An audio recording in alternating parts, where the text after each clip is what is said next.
नमस्कार दोस्तों, स्वागत है आप सभी का आपके अपने YouTube channel GK search engine पर। तो दोस्तों, आज के इस वीडियो में हम बात करेंगे सीईटी वन लाइनर की। जी हाँ, राजस्थान करंट अफेयर्स के जो परीक्षा में छपने वाले महत्वपूर्ण प्रश्न है। जी हाँ, साल 2022 के इम्पोर्टेंट क्वेश्चन हम इस वीडियो में डिस्कस करने वाले हैं, जो आपके आने वाले रीट और सीईटी एग्ज़ाम की दृष्टि से काफ़ी महत्वपूर्ण है। तो पूरा वीडियो बहुत ध्यान से देखना। वीडियो की जो पीडीएफ फाइल है वो आप वीडियो के डिस्क्रिप्शन बॉक्स से डाउनलोड कर सकते हैं। तो ये रीट और सीईटी स्पेशल क्लासेज है जो हम कोशिश करेंगे लगातार आपके लिए लेके आएँ। तो वन लाइनर के अंदर आपको राजस्थान करंट अफेयर्स के इम्पोर्टेंट क्वेश्चन मिलेंगे। विशेष रूप से आपको अनुजा पोर्टल के बारे में भी बताया जाएगा। तो चलिए स्टार्ट करते हैं। सबसे पहले, अगर अब तक आपने हमारा चैनल सब्सक्राइब नहीं किया है तो अभी सब्सक्राइब बटन पे क्लिक करें। बेल आइकन भी प्रेस ज़रूर कीजिएगा ताकि वीडियो से जुड़ा हर नोटिफिकेशन आपसे सबसे पहले मिल सके। तो चलिए स्टार्ट करते हैं। पहला क्वेश्चन है, राजस्थान से किसे अणुव्रत गौरव सम्मान 2022 से नवाजा गया था? तो ये ध्यान रखना, राजस्थान से अणुव्रत गौरव सम्मान 2022 से नवाजा गया था डॉक्टर बसंतीलाल बाबेल को। जी हाँ, डॉक्टर बसंतीलाल बाबेल को अणुव्रत गौरव सम्मान से पुरस्कार है वो इनको मिला था। इनका संबंध है वो राजस्थान के प्रतापगढ़ से है। जी हाँ, ध्यान रखना, प्रतापगढ़ से इनका संबंध है। पूर्व उप शासन सचिव गृह विधि विभाग के डॉक्टर बसंतीलाल बाबेल, जिनको अणु विभाग के अणुव्रत गौरव सम्मान से पुरस्कार से नवाजा गया था। 31 अक्टूबर को इनको यह पुरस्कार मिला था 73वें अणुव्रत अधिवेशन में। जो 11वें आचार्य है, जी हाँ, तेरापंथ धर्म संघ के 11वें आचार्य है आचार्य महाशरमण जी। तो इनका नाम भी आप जरूर याद रखिएगा। दूसरा है, राजस्थान के किस जिले में 1 नवंबर को मानगढ़ धाम की गौरव गाथा कार्यक्रम का आयोजन किया गया था? तो बांसवाड़ा में। ध्यान रखना, मानगढ़ धाम की गौरव गाथा जो कार्यक्रम है वो बांसवाड़ा में आयोजित हुआ था। पीएम मोदी वहां पर आए थे। मानगढ़ धाम को जो स्मारक, जी हाँ, स्मारक आदिवासियों का जो स्मारक है जिसे राष्ट्रीय स्मारक भी घोषित किया है, ये भी ध्यान रखना। यहाँ पर 1500 आदिवासियों के लिए स्मारक बना हुआ है जो गुजरात राजस्थान की सीमा पर स्थित है। 1913 में जो 1500 आदिवासी है वो इसमें मारे गए थे 1913 में ब्रिटिश सेना के द्वारा। तो यहाँ पर मानगढ़ धाम की गौरव गाथा कार्यक्रम बांसवाड़ा में आयोजित किया गया था 1 नवंबर को। नेक्स्ट है, हाल ही में centre for monitoring Indian economy द्वारा जारी की गई रिपोर्ट के अनुसार देश में सर्वाधिक बेरोजगारी दर में राजस्थान का कौन सा स्थान है? जी हाँ, बेरोजगारी में हम दूसरे नंबर पर है, यानी कि दूसरा स्थान है राजस्थान का। बेरोजगारी दर की अगर बात की जाए तो राजस्थान दूसरे स्थान पर है। सबसे ज़्यादा बेरोजगारी कहाँ पर है? तो आपको बता दें कि सबसे ज़्यादा बेरोजगारी है वो हरियाणा में है, और हरियाणा के बाद राजस्थान का बेरोजगारी में दूसरा नंबर है। नेक्स्ट है, केंद्रीय शिक्षा मंत्रालय ने जो प्रदर्शन श्रेणी सूचकांक 2020-21 में किस राज्य ने लेवल 2 की सर्वश्रेष्ठ रेटिंग हासिल की है? तो राजस्थान ने लेवल 2 की सर्वश्रेष्ठ रेटिंग हासिल की है। यहाँ 7 राज्यों और केंद्र शासित प्रदेशों को ये लेवल 2 की रेटिंग दी गई थी, जिसमें केरल, पंजाब, चंडीगढ़, महाराष्ट्र, गुजरात, राजस्थान और आंध्र प्रदेश शामिल है। तो इनमें 2020-21 में लेवल 2 की रेटिंग मिली है। इसमें जो स्कोर रहा है वो 901 से लेकर 950 तक रहा है। अब तक कोई भी राज्य या केंद्र शासित प्रदेश जो उच्चतम लेवल 1 की रेटिंग है वो हासिल नहीं कर सका है। तो 3 नवंबर को केंद्रीय शिक्षा मंत्रालय के द्वारा प्रदर्शन श्रेणी सूचकांक है वो जारी किए गए हैं। जो अलग अलग ये प्रणाली जो केंद्र शासित प्रदेशों में जो स्कूली शिक्षा प्रणाली के साथ जो व्यापक विश्लेषण का एक विशिष्ट सूचकांक है जो अलग अलग राज्यों के लिए जारी किया जाता है। नेक्स्ट है, भारतीय पुलिस सेवा के 1989 बैच के वरिष्ठ अधिकारी डीजीपी उमेश मिश्रा राजस्थान पुलिस के कौन से महानिदेशक बने हैं? तो ये ध्यान रखना, जो 35वें डीजीपी बने हैं राजस्थान पुलिस के महानिदेशक बने हैं उमेश मिश्रा, जो भारतीय पुलिस सेवा 1989 बैच के वरिष्ठ अधिकारी है। उमेश मिश्रा की अगर बात की जाए तो इससे पहले एमएल लाटर है और राजस्थान पुलिस महानिदेशक थे जिनका कार्यकाल समाप्त हो गया था। उसके बाद में उमेश मिश्रा है वो 35वें डीजीपी बने हैं और इनका जो कार्यकाल है वो अक्टूबर 2024 तक रहेगा। उमेश मिश्रा बेसिकली यूपी से संबंधित है और इनको जो राष्ट्रपति पदक से भी नवाजा जा चुका है साल 2016 में। नेक्स्ट है, इंडिया स्टोन मार्ट 2022 का 11वां संस्करण 10 से लेकर 13 नवंबर तक कहाँ आयोजित किया जाएगा?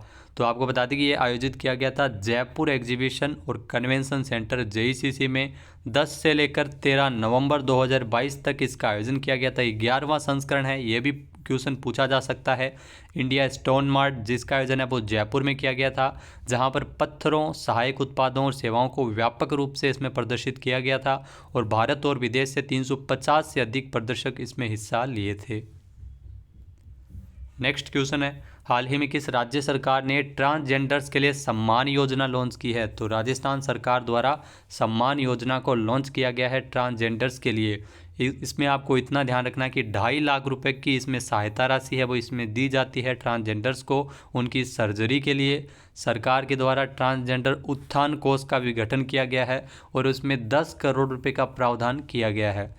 इसके अलावा 20 नवंबर को, जी हाँ 20 नवंबर को ट्रांसजेंडर दिवस है, वो किन्नर दिवस राजस्थान सरकार प्रतिवर्ष मनाने का निर्णय लिया है। तो ट्रांसजेंडर्स के लिए सम्मान योजना है, ये लाने वाला राजस्थान देश का पहला राज्य भी है। तो ये चारों ही फैक्ट आपके लिए इम्पोर्टेंट है। नेक्स्ट है, भारतीय प्रौद्योगिकी संस्थान IIT जोधपुर द्वारा किस संस्थान के साथ मिलकर उद्योग अकादमिक उत्कृष्टता केंद्र स्थापित किया जाएगा? तो ये आपको बता दें कि जो रक्षा अनुसंधान एवं विकास संगठन पूरा नाम है, यानी DRDO के साथ मिलकर ये DRDO उद्योग अकादमिक उत्कृष्टता केंद्र जो भारतीय प्रौद्योगिकी संस्थान IIT जोधपुर और DRDO मिलकर ये स्थापित करेंगे उद्योग अकादमिक उत्कृष्टता केंद्र। जी हाँ, इसके लिए 20 अक्टूबर को MOU भी किया गया था, इसके लिए समझौता ज्ञापन पर हस्ताक्षर हुए थे। इस उत्कृष्टता केंद्र में मुख्य रूप से रेगिस्तान, जो राजस्थान में युद्ध कौशल प्रौद्योगिकी, भविष्योन्मुखी आवागमन प्रणाली, कृत्रिम बुद्धिमत्ता आधारित सूचना एवं युद्ध से जुड़ी प्रौद्योगिकी जैसे कई अनुसंधान इसमें किए जा सकेंगे। नेक्स्ट है, किस राज्य सरकार द्वारा सरकारी स्कूलों में चेस इन स्कूल कार्यक्रम शुरू किया गया था? तो ये ध्यान रखना, राजस्थान में ये कार्यक्रम शुरू किया गया था। पूछ लिया जाएगा, चेस इन स्कूल कार्यक्रम है, इसकी शुरुआत कब से हुई है? तो 19 नवंबर को इंदिरा गांधी जयंती के अवसर पर इसकी शुरुआत हुई है।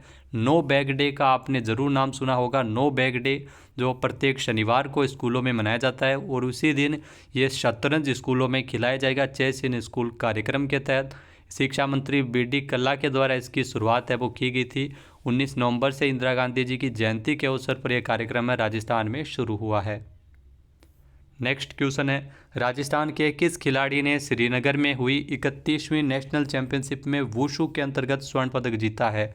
तो मुकेश चौधरी ने इस प्रतियोगिता में गोल्ड मेडल जीता था। ध्यान रखना, लगातार 10वीं बार था जब गोल्ड मेडल जीता था मुकेश चौधरी ने।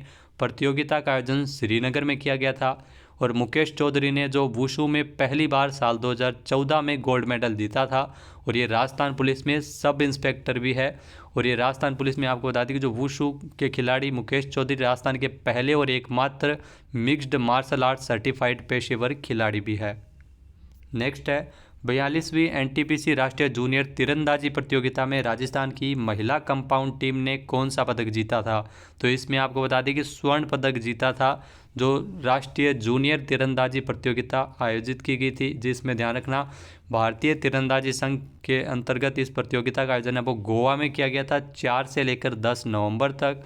और इस प्रतियोगिता में राजस्थान की महिला कंपाउंड टीम ने शानदार प्रदर्शन करते हुए स्वर्ण पदक जीता था। किसको हराया था? तो इसमें यूपी को हराते हुए राजस्थान की टीम ने इसमें गोल्ड मेडल जीता था। नेक्स्ट है, हाल ही में नेशनल टैक्सेशन अवार्ड 2022 में राजस्थान को कितनी श्रेणियों में गोल्ड अवार्ड मिला है? तो ध्यान रखना, नेशनल टैक्सेशन अवार्ड 2022 के अंतर्गत राजस्थान को 2 श्रेणियों में गोल्ड अवार्ड है वो दिया गया था। श्रेणी कौन कौन सी है? राजस्थान को यह पुरस्कार मिला है कर प्रबंधन में सबसे अधिक सुधारवादी राज्य और SGST, जी हाँ SGST वेट कैटेगरी सहित 2 कैटेगरी में राजस्थान को गोल्ड अवार्ड है वो दिया गया था। नेक्स्ट है, हाल ही में नवीन राजस्थान स्टार्टअप नीति का अनुमोदन किसके द्वारा किया गया था? तो राजस्थान में जो नई स्टार्टअप नीति है CMSO गहलोत द्वारा इस नीति का अनुमोदन किया था, इसे जारी किया गया था इस नीति को। इसके माध्यम से प्रदेश में स्टार्टअप उद्यमशील विद्यार्थियों, ग्रामीण स्टार्टअप और संस्थानिक इंक्यूबेशन सेंटर को लाभ मिलेगा। तो नई स्टार्टअप नीति है जो राजस्थान सरकार द्वारा राजस्थान में लागू की गई है। अगला क्वेश्चन है, राजस्थान की जो पहली फाइनेंस और टेक्नोलॉजी जो डिजिटल यूनिवर्सिटी राजस्थान के किस ज़िले में बनाई जा रही है? तो आपको बता दें कि ये जोधपुर में बन रही है। जी हाँ, राजस्थान की पहली फाइनेंस और टेक्नोलॉजी जो डिजिटल यूनिवर्सिटी है वो तकरीबन 600 करोड़ रुपए की लागत से जोधपुर में बनाई जा रही है। इसमें हर साल 4000, जी हाँ, हर साल 4000 स्टूडेंट्स को इसमें एडमिशन मिलेगा। 600 करोड़ रुपये तकरीबन इसकी लागत है। और ये फिनटेक डिजिटल यूनिवर्सिटी जिसकी घोषणा बजट में की थी, और इसका नाम राजीव गांधी जी के नाम पर रखा जाएगा। नेक्स्ट है, राजस्थान में 20 सूत्री कार्यक्रम के आयोजन, क्रियान्वयन और समन्वय के लिए गठित राज्य स्तरीय समिति के अध्यक्ष कौन है? तो ध्यान रखना, इसके अध्यक्ष है मुख्यमंत्री अशोक गहलोत। ऐसी समिति के अध्यक्ष के बारे में काफ़ी बार एग्जाम में पूछा जाता है। उपाध्यक्ष कौन होते हैं? तो आप सभी को पता है, बीसू का जो 20 सूत्री कार्यक्रम है उसके उपाध्यक्ष है डॉक्टर चंद्रभान। यह समिति राज्य स्तर पर प्रत्येक सूत्र के लिए निर्धारित वार्षिक लक्ष्य है और उन लक्ष्य को प्राप्त करने के लिए कार्यक्रम, प्रक्रियाओं, दिशा निर्देशों संबंधित विचार विमर्श करेगी। और इसकी जो बैठक है, ध्यान रखना, वर्ष में 2 बार इसकी बैठक है वो इस समिति की बैठक आयोजित की जाएगी। तो 14 अक्टूबर को इस समिति के गठन को स्वीकृति सीएम अशोक गहलोत द्वारा प्रदान की गई थी। और इस समिति के अध्यक्ष कौन है? खुद मुख्यमंत्री अशोक गहलोत। नेक्स्ट है, के बिरला फाउंडेशन के द्वारा 32वां बिहारी पुरस्कार किसे मिला है? तो ये ध्यान रखना, इंपॉर्टेंट क्वेश्चन है। डॉक्टर माधव हाड़ा, जिनको 32वां बिहारी पुरस्कार मिला है। इनको जो इनकी आलोचनात्मक कृति पचरंग चोला पहर सखीरी, जी हाँ, पचरंग चोला पहर सखीरी, तो ध्यान रखना इस कृति के लिए इनको ये पुरस्कार मिला है के बिरला फाउंडेशन के द्वारा। 31वां किसे मिला है? तो 31वां ये पुरस्कार दिया गया है के बिरला फाउंडेशन द्वारा बिहारी पुरस्कार, जो मधु कांकरिया को मिला था। और 32वां किसे मिला है? डॉक्टर माधव हाड़ा को ये पुरस्कार दिया गया है। जी हाँ, ये राजस्थानी लेखक द्वारा जो हिंदी या राजस्थानी में प्रकाशित उत्कृष्ट कृति के लिए के बिरला फाउंडेशन की ओर से ये पुरस्कार दिया जाता है। नेक्स्ट है, हाल ही में राजस्थान के किस जिले में भारतीय वायुसेना और फ्रांसीसी वायु और अंतरिक्ष बल के बीच द्विपक्षीय वायु अभ्यास का जो 7वां संस्करण गरुड़ 12 नवंबर को ये संपन्न हुआ था? तो ये जोधपुर में इसका आयोजन हुआ था। तो ये ध्यान रखना, जोधपुर में गरुड़ का आयोजन है वो किया गया था, जिसका आगाज 24 अक्टूबर को हुआ था और 12 नवंबर तक ये चला था। गरुड़ का ये 7वां संस्करण है। संस्करण कौन सा है ये ध्यान रखना, कई बार ये डायरेक्ट एग्जाम में पूछ लिया जाता है। और किसके बीच हुआ? फ्रांस, जहाँ भारतीय वायुसेना और फ्रांस की वायुसेना के बीच है ये अभ्यास आयोजित किया गया था। जोधपुर में इसका आयोजन है वो किया गया था। नेक्स्ट है, हाल ही में राजस्थान से किसे राष्ट्रपति द्रौपदी मुर्मू द्वारा राष्ट्रीय फ्लोरेंस नाइटिंगेल पुरस्कार से सम्मानित किया गया था? तो ये भी क्वेश्चन इंपॉर्टेंट है, एग्जाम में पीछे पूछा भी गया था। ब्रिगेडियर पुनीता ए शर्मा, जिनको राष्ट्रीय फ्लोरेंस नाइटिंगेल पुरस्कार है वो दिया गया था। किसने दिया? राष्ट्रपति द्रौपदी मुर्मू के द्वारा 7 नवंबर को ये पुरस्कार दिया गया था। पुनीता ने कोविड महामारी के दौरान जो कोविड से जूझ रहे पैरामेडिक्स को बढ़ाने और सशक्त बनाने के लिए इन्होंने कार्य किया था और 1000 से अधिक चिकित्सा एवं नर्सिंग पेशेवरों को लाभान्वित करने की अनूठी पहल इन्होंने चलाई थी। तो राष्ट्रीय फ्लोरेंस नाइटिंगेल पुरस्कार जो देश में नर्सिंग पेशेवरों को दिया जाता है, प्रत्येक वर्ष 12 मई को फ्लोरेंस नाइटिंगेल जयंती के अवसर पर इस पुरस्कार की घोषणा की जाती है। नेक्स्ट है, हाल ही में राजस्थान में चिकित्सा एवं स्वास्थ्य विभाग द्वारा कब से हमारा स्वास्थ्य हमारी जिम्मेदारी अभियान का संचालन किया गया है? तो 14 नवंबर से राजस्थान स्वास्थ्य विभाग द्वारा ये अभियान है वो चलाया जा रहा है। जी हाँ, इस अभियान का नाम है हमारा स्वास्थ्य हमारी जिम्मेदारी अभियान, जो राजस्थान के चिकित्सा एवं स्वास्थ्य विभाग द्वारा चलाया जा रहा है, जो मौसमी बीमारियों की रोकथाम, नियंत्रण और उससे संबंधित इसमें कार्य किए जाएंगे। जैसे अभियान में एंटी लार्वा सर्वे, सैंपलिंग और जागरूकता गतिविधियों का आयोजन इसमें किया गया था। तो 14 नवंबर से यह अभियान चला था, जो 28 नवंबर तक चलाया गया था। किस राज्य सरकार द्वारा ऊंटों के संरक्षण के लिए उष्ट संरक्षण योजना? तो राजस्थान सरकार द्वारा इस योजना को लागू किया गया है। जी हाँ, इस योजना की अगर बात की जाए तो इसमें उष्ट संरक्षण योजना, जिसमें 2.60 करोड़ रुपये, जी हाँ, 2.60 करोड़ रुपये के वित्तीय प्रावधान को स्वीकृति दी गई है। और इसमें ऊंट पालकों को इसमें 10,000 रुपये, ध्यान रखना, 10,000 रुपये 2 किस्तों में दिए जाएंगे। और 50 रुपये मानदेय भी जो ऊंट के पशु चिकित्सक को इसमें दिया जाएगा।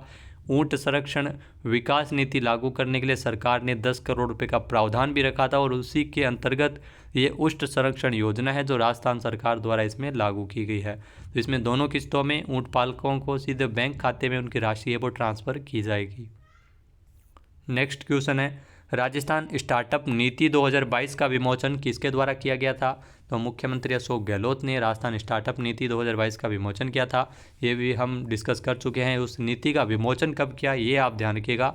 13 नवंबर को राजस्थान स्टार्टअप नीति है वो जारी की है। इसके तहत 4200 करोड़ रुपये के निवेश प्रस्ताव है जो राजस्थान में, इसके माध्यम से 1500 से अधिक लोगों को प्रत्यक्ष या अप्रत्यक्ष रूप से रोजगार मिलेंगे।